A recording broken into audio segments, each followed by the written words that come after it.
नमस्कार दोस्तों। 15 फरवरी 2024 को सुप्रीम कोर्ट ने इलेक्टोरल बॉन्ड को असंवैधानिक बताते हुए रद्द कर दिया और इसी के साथ स्टेट बैंक ऑफ इंडिया को इसकी पूरी जानकारी चुनाव आयोग को सौंपने के लिए कहा था, जिसके आधार पर अलग अलग पार्टियों को अलग अलग राशि इस इलेक्टोरल बॉन्ड के जरिए प्राप्त हुई। पता चला है कि भारतीय जनता पार्टी को इसमें सबसे ज्यादा राशि प्राप्त हुई। इसी के साथ विपक्ष की पार्टियां भारतीय जनता पार्टी के ऊपर अलग अलग आरोप लगा रहे हैं, जैसे ये चंदा चोर हैं। भारतीय जनता पार्टी ने एक धंधा बनाया है कि चंदा दो और धंधा लो वगैरह वगैरह, अलग अलग तरह के कई आरोप लगे। लेकिन जो लोग इसे इलेक्टोरल बॉन्ड्स को घोटाला कह रहे हैं, क्या ये वाकई में घोटाला है? क्या इससे पहले इस तरह का एक भी घोटाला नहीं हुआ है? क्या इससे बड़े या इससे छोटे देश में घोटाले नहीं हुए हैं दोस्तों? बिल्कुल हुए। इससे बड़े बड़े और कई प्रकार के छोटे घोटाले हुए। लिस्ट बहुत लंबी है, उनका अभी ब्यौरा नहीं दे सकते। लेकिन एक मिनट के लिए अगर मान भी लें कि इलेक्टोरल बॉन्ड को भारतीय जनता पार्टी ने घोटाले का एक जरिया बना कर, तो फिर भी इस इलेक्टोरल बॉन्ड के द्वारा उनको कितनी राशि प्राप्त हुई इसको हम एग्जैक्टली पता कर सकते हैं। लेकिन क्या उन घोटालों की रकम हम एग्जैक्टली बता सकते हैं जो आज से पहले इस देश में हुए, जो लाखों करोड़ के तो हम अनुमानित लगा सकते हैं, लेकिन क्या एग्जैक्टली कोई भी व्यक्ति, कोई भी अर्थशास्त्री या कोई भी विभाग हमें इन घोटालों की एग्जैक्टली रकम बता सकता है कि ये घोटाले कितने के थे? क्या कोई बता सकता है कि 2G स्पेक्ट्रम घोटाला कितने करोड़ का था? क्या कोई बता सकता है कि कोयला घोटाला कितने करोड़ का था? क्या कोई बता सकता है कि बोफोर्स घोटाला कितने में हुआ था, कितने रुपए की रकम थी इसमें? जवाब होगा दोस्तों, बिल्कुल नहीं।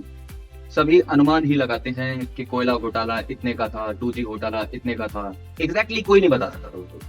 अगर इलेक्टोरल बॉन्ड वाकई में एक घोटाला है तो मैं आपकी जानकारी के लिए बता दूं कि 2017 में इलेक्टोरल बॉन्ड्स को भारत के भूतपूर्व वित्त मंत्री श्री अरुण जेटली द्वारा इंट्रोड्यूस किया गया था। अगर ये वाकई में एक घोटाले का एक जरिया होता तो बीजेपी की सरकार में मंत्री रहे, वित्त मंत्री रहे श्री अरुण जेटली द्वारा इसको इंट्रोड्यूस ही क्यों किया जाए? अब मैं उन लोगों की बात करता हूं जो लोग इलेक्टोरल बॉन्ड्स को घोटाला चिल्ला रहे हैं। इलेक्टोरल बॉन्ड्स को घोटाला, बहुत बड़ा घोटाला, देश का अभी तक का सबसे बड़ा घोटाला चिल्लाने वाले लोगों से मैं पूछना चाहता हूं कि क्या इससे पहले देश में इससे बड़े घोटाले नहीं हुए? घोटाले लाखों करोड़ में हुए दोस्तों। 2G घोटाला ऐसा एक अनुमान बताता है कि 1.5 लाख करोड़ से भी ज्यादा का था। कई बहुत बड़े बड़े यूट्यूबर्स, बहुत बड़े सोशल मीडिया इन्फ्लुएंसर्स आपको बताएंगे कि ये घोटाला देश का अभी तक का सबसे बड़ा घोटाला है। इस तरह से लोगों को झूठ परोसे जा रहे हैं कि ऐसा लगता है कि आज से पहले की सरकारें तो बहुत ईमानदार थी, इससे पहले तो इस तरह के घोटाले हुए ही नहीं थे।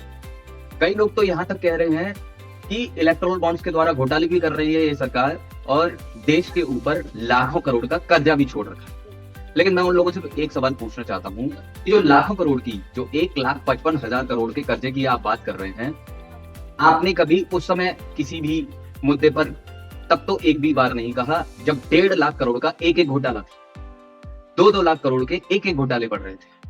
देश पर घोटालों पर घोटाले की बोझ तले दबाने की जो साजिशें रची थी पूर्व की सरकारों ने, उस समय तो आपने एक शब्द नहीं बोला। मैं उन लोगों से पूछना चाहता हूं कि क्या इससे बड़े घोटाले नहीं हुए थे? दोस्तों, इससे हजारों गुना बड़े घोटाले हुए थे। इनफैक्ट कई रिपोर्ट्स तो ये तक कहती हैं कि अगर वो घोटाले नहीं हुए होते तो हमारे देश पर कभी भी इतना कर्जा होता ही नहीं। जो लाखों करोड़ का जो कर्जा है वो कभी कर्जा होता ही नहीं हमारे देश में, क्योंकि वो देश का पैसा देश के काम आता। बड़े बड़े यूट्यूबर्स आपको इलेक्टोरल बॉन्ड्स एक स्कैम, इस तरह से फैक्ट्स के नाम पर झूठ परोस रहे हैं और लोग देखे जा रहे हैं। भाई देखिए, ये आपकी अपनी समझ है, ये आपका अपनी चॉइस है, लेकिन मैं आपको बता दूं कि इन वीडियोस में, इन सोशल मीडिया इन्फ्लुएंसर्स के द्वारा सिवाय झूठ के और कुछ भी नहीं परोसा। नमस्कार।